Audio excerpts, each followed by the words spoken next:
बड़े ही आदर के साथ हमारे बीच उपस्थित प्रथम वक्ता के रूप में आमंत्रित करती हूं, जो हमारे बीच उपस्थित हैं दतिया से आदरणीय श्री विनोद मिश्रा सुरमणि जी। आप लोक संस्कृति विशेषज्ञ हैं, सरल व्यक्तित्व और बहुमुखी प्रतिभा के आप धनी हैं। दतिया के संगीत और साहित्यिक परिवार से आप ताल्लुक रखते हैं। आपके पिता आदरणीय पंडित महेश मिश्र मधुकर जी बुंदेलखंड की पुरातत्व और लोक संस्कृति परंपरा के संवाहक रहे हैं। विनोद मिश्र जी ने लोक संस्कृति परंपरा और लोक वाद्यों पर महत्वपूर्ण कार्य किया है। आपका हार्दिक स्वागत करती हूँ। आपका स्वागत करते हुए अभिभूत हूँ। आपसे मुझे बड़े भ्राता का स्नेह प्राप्त है। आमंत्रित है। बहुत बहुत धन्यवाद सभी लोगों को। राम राजा की जय। राम राजा की। आज बड़ा हर्ष का विषय है कि रामानंद केंद्र भोपाल के माध्यम से हम एक बड़े महत्वपूर्ण विषय पर अच्छे से एक मिशन पर काम करने जा रहे हैं और बातचीत करने जा रहे हैं। मैं सबसे पहले आदरणीय राजेश श्रीवास्तव जी आदरणीय उनका आभार प्रदर्शन करता हूं कि उन्होंने बुंदेलखंड को आज के माध्यम से चुना। साथ ही आज के मुख्य अतिथि महोदय वैशम पायन जी को प्रणाम करता हूं, आदरणीय श्री राम जी को, हमारे भाई डॉक्टर आलोक सोनी जी और समस्त जो विद्वान यहाँ जुड़े हैं। क्योंकि समय का बड़ा अभाव है, मैं अनुभूति लेके जो आज का सफल संचालन करने जा रही हैं और उसकी एक सेतु है। मैं बुंदेलखंड की जो बात आ रही है, बुंदेलखंड की राम कथा, तो मैं बताना चाहता हूँ सबसे पहले कि राम कथा हो या कोई किसी प्रकार का लेखन हो, उसका मूल जो स्रोत होता है वो लोक संगीत होता है, लोक परंपराएं होती हैं। क्योंकि लोक परंपराएं ही, जनश्रुतियां ही किसी भी साहित्य को या लोक साहित्य को संरक्षित और संवर्धित करती हैं। ये बिल्कुल स्पष्ट है। रामचरितमानस को भी अगर लेके बात करेंगे तो वो भी जनश्रुति से आई है, कहीं लिखित प्रमाण बाद में मिलने लगे थे। तो इसी प्रकार लोक संगीत और लोक गीत ये प्रथम वो वस्तु है, वह साधन है जिसने किसी भी साहित्य को, किसी परंपरा को, किसी भी संस्कृति को जीवित रखा है। तो मैं ऐसे लोककारों का, लोक कलाकारों का यहाँ आज याद करना चाहता हूँ, स्मरण करना चाहता हूँ, उनका वंदन करना चाहता हूँ। आज का विषय है बुंदेलखंड की कथा। सबसे पहले बुंदेलखंड को हमें समझना होगा। वासुदेव गोस्वामी कहते हैं कि छत्रपति छत्रसाल की मिसाल मिले किते, छत्रपति छत्रसाल की मिसाल मिले किते, दुष्ट दर की धरा है जो बुंदेलखंड, दान वीर वीर सिंह देव की तुलसी बासी, वासुदेव न्याय मुखरा है जो बुंदेलखंड, धर्मवीर हरदौल मधुकर सायजू की जन्मभूमि पावन धरा है जो बुंदेलखंड, और हुलसी के नंदन ने चंदन घिसोते, भारत को तुलसी घरा है जो बुंदेलखंड।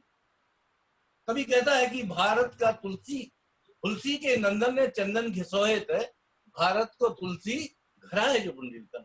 यहाँ हमें समझना होगा कि तुलसी घरा दरअसल है क्या।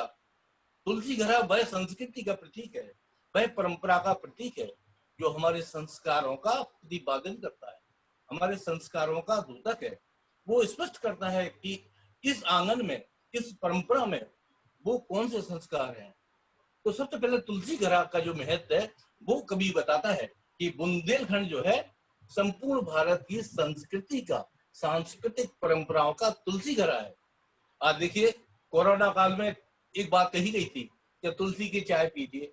भैया, जब तुलसी नहीं होगा, तुलसी घरा नहीं होगा तो चाय कहाँ से पीएंगे। तो तुलसी का क्या महत्व उसमें बताया गया है कि आंगन की पवित्रता यानी पूरी संस्कृति की जो संरक्षण है, संवर्धन है और परिवार और समाज का प्रतिनिधित्व करता है, तो तुलसी घरा करता है। तभी भारत का तुलसी घरा कहा गया है। और यहाँ देखिए, हम बड़े मन से जिस घर में तुलसी घरा होता है उसको पवित्र और संस्कार स्थान मान लेते हैं आंगन को। यहाँ गोस्वामी तुलसीदास जी ने सुंदरकांड में संकेत दिया है, नव तुलसी का वृंदतः, जहां उन्होंने हनुमान जी जैसे प्रवेश करते हैं लंका में और देखते हैं कि तुलसी का वृक्ष लगा हुआ है, वो समझ जाते हैं कि यहाँ संस्कार है, यहाँ परंपरा है और उन्हें प्रवेश करने में कोई संकोच नहीं होता है। तो कहने का तात्पर्य है कि हमारा जो बुंदेलखंड है, जो आज का विषय है, वह एक पवित्र तुलसी घड़ा के समान है। मैं बुंदेलखंड की भूमि को, उसकी मिठास को, उसकी बोली को प्रणाम करते हुए अपनी बात कहना चाहता हूँ। आदरणीय डॉक्टर श्रीवास्तव जी ने एक टिप्पणी की थी अभी बुंदेलखंड के व्यवहारों को। मैं बिल्कुल मानता हूं कि राम हमारे बुंदेलखंड में आदर्श है। उसके दो कारण हैं। राम कण कण में व्याप्त है, उसके सिर्फ दो कारण है। एक कारण है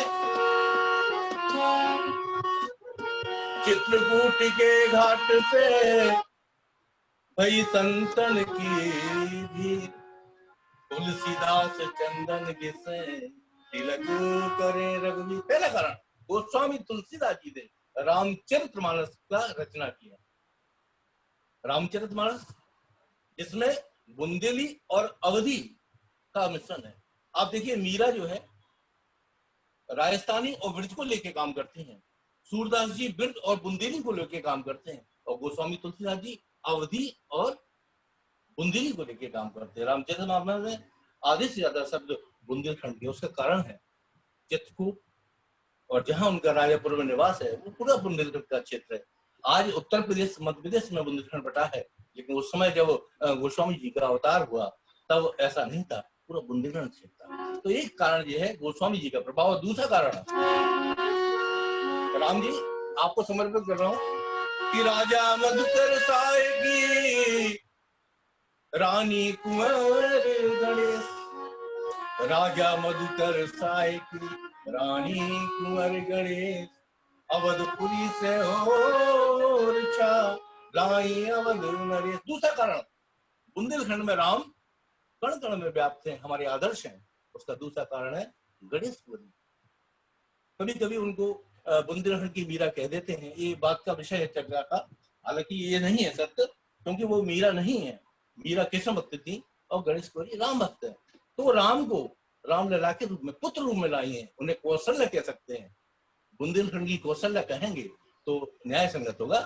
तो दूसरा कारण, एक कारण है कि गोस्वामी तुलसीदास जी का रामचरितमानस का लिखना, और दूसरा कारण गणेशपुरी का रामलला को लाकर राजा के रूप में स्थापित करना। ये दो कारण वह हैं कि जो बुंदेलखंड में राम को आदर्श करते हैं। उसी का कारण है, जैसे कि डॉक्टर श्रीवास्तव जी ने टिप्पणी की थी कि बुंदेलखंड का किसी भी जाति का, किसी भी वर्ग का, किसी भी रंग के व्यक्ति का जब शादी विवाह होता है तो वह दूल्हा राम होते हैं।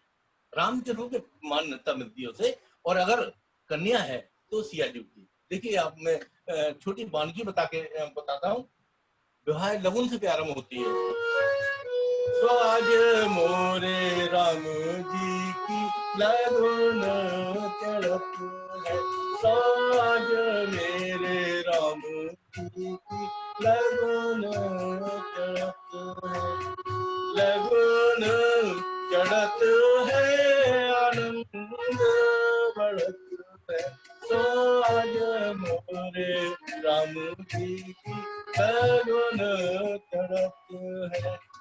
कानन कुंडल मोरे राम जी को सो है, सो गानन बीच मोतियान लज है, सो आज मोरे राम जी को। कहने का तात्पर्य, लगन से प्रारंभ होने वाला गीत, उसमें अगर लगन चढ़ रही है, अब वो किसी भी जाति का लड़का है, वर है, लेकिन वो राम जी के रूप में देखा जाता है। ये राम जी की अपना आदर्श है, और वो कण कण में व्याप्त है। उसका एक प्रमाण ये सब मिलते हैं। उसके बाद देखिए, एक बड़ा प्यारा सा बना है। मैं यहाँ कहना चाहता हूँ कि बुंदेलखंड की महिलाएं राग और सुर और लय को कितना समझती हैं, और शब्दों को। एक बन्ना गाया जाता है यहाँ, उसमें राग बिहाग है और ताल दीपचंदी है। ये संगीत से जुड़े लोग समझते होंगे कि संगीत में दीपचंदी बहुत कठिन राग है, लेकिन ग्रामीण महिलाएं जो पढ़ी लिखी नहीं है, जो संगीत को नहीं समझती, लेकिन वो गा रही हैं। लेकिन उनके बीच में, उनके नेपथ्य में राम जी का आदर्श है। जब से सिया को बना, जब से बन दी, जब से मैं देख आई, छवि नहीं जा हमारी आंखों में से कभी नहीं जाती। सोबत की में रंग महल में उठत करार करार, यारी उठत करार करार। मेरी हवेली के नेते हो चढ़ गयो, मुँह तन रहे मुस्काए, हमारी आंखों में छवि नहीं जाती। तो राम जी जब उस वाटिका से निकल रहे हैं तो वहां सखियां देख लेती हैं और वहां से इस दादा के माध्यम से बताती हैं वो कि बनरे को हमारी सखियां देख आई, और सीता जी को जाके बताती हैं और विवाह की रस्म अब आगे बढ़ती है। और सबसे प्यारा अगर देखें तो जो तेल चढ़ता है उसमें जो महिलाओं ने मार्मिक रूप में जो गीत गाए हैं जिसमें राम जी बसे हुए हैं वो देख सुनने लायक। सो आज मोरे रामू जी को तेल चढ़त, सो आज मोरे रामू जी को तेल चढ़त है, तेल चढ़त है, फुलेल चढ़त है। सो आज मोरे रामू जी को तेल। अब वो काला कलूटा और कोई भी चाहे विकलांग हो विकलांग हो जो भी मरे उसको तेल चढ़ रहा है, लेकिन वो राम जी कह रही है महिलाएं, सोने के कटोरा में तेल मंगायो, सो हल्दी मेरा कैसो दम है, सो आज मोरे राम। और अब बारात आने लगी है। बाराती तो अपने पास 10 आए हैं, लेकिन बुंदेलखंड के गीतों में राम की बारात का स्वरूप उस बारात से जो हमारे गांव में आने वाली है उससे दर्शाते। बाजत आवे राजा राम के बाजे तो, बाजत आवे राजा राम के बाजे तो, घूमत आवे निशान बलेडू, ऊँटे हटा चढ़े राजा आज तो, कितनी आई बारात बखेड़ू। बारात तो 10-15 लोगों की है, लेकिन महिलाएं क्या कह रही है, 1 लाख हाथी सवार घोड़ा तो, पैदल और न छोड़ बले, बाजत आवे राजा। और ये जैसी बारात आ गई तो उनके श्रृंगार का, राम जी के श्रृंगार का वर्णन बुंदेली गीतों में आप देखिए। रंगीलो बन रावलो राजा मोरी रंगीलो, राम जी रंगीले बना के रूप में विराजमान है। मोर मुकुट मकरातुर कुंडल, मोर मुकुट मकरातुर कुंडल, सलोनो सहरावलो राजा मोरी रावलो राजा मोरी। ये बड़ा गीत है और बड़ा लंबा जाता है, उनके पूरे श्रृंगार का वर्णन करता रहता है। क्योंकि आज समय का अभाव है, कभी इस प्रकार का चर्चा होती है तो एक एक गीत पर क्या क्या बात की गई है। ओ एक कमान नयन रत्न रे, ओ एक कमान रत्न रत्न रे, कटीलो कजरा बनो राजा मोरी, कटीलो कजरा बनो राजा मोरी। और अंत में लिखती है, पावन सोहे। बुंदेली की जो आभूषण है अगर उनका देखना है तो इस पूरे गीत में इसको बनरा बोलते हैं। तो इस पूरे बनरे में बुंदेली के जो गीत है आभूषण है उसका पूरा जिक्र किया गया है। पावन सोहे थोड़ा लच्छा, पावन सोहे थोड़ा लच्छा, गुलाबी माहुर लगो राजा मोरली रंगीलो, राजा मोरली रंगीलो। में बुंदेली गीतों का संरक्षण इसलिए आवश्यक हो जाता है। मैं निवेदन करता हूं कि समय पर मुझे इशारा जरूर कर दिया जाए। और जब बारात मंडप के नीचे आई, अरे बात मंडप चाहे सिया जी को ब्याह हम आए, रघुवंशी सुने जइयो बात और sir no no no no. हास्य विलास, जो हास्य प्रयास का जो समय होता है वो यही होता है कि और बारात आ चुकी है, टीका हो चुका है, लेकिन उसके बाद पंगत बैठ रही है। पंगत से पहले क्या समय पास करना है तो वो क्या करती है, रघुवंशी तूने जइयो बात और सरे नो नो मनो। सर क्षमा चाहती हूँ। करो नरिया जनकपुर की नरिया। एक गाड़ी के माध्यम से बुंदेलखंड के जो व्यंजन है उनको सजोया गया है। सर क्षमा चाहती हूँ।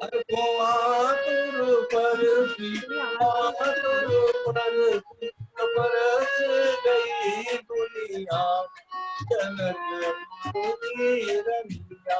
हर को आलू पर से रतालू पर से बरस गई दुनिया जनकपुर की रमिया। मेरे हर करो नरिया जनकपुर की रमिया। में थोड़ा थोड़ा बड़ी तेजी के साथ बता रहा हूँ।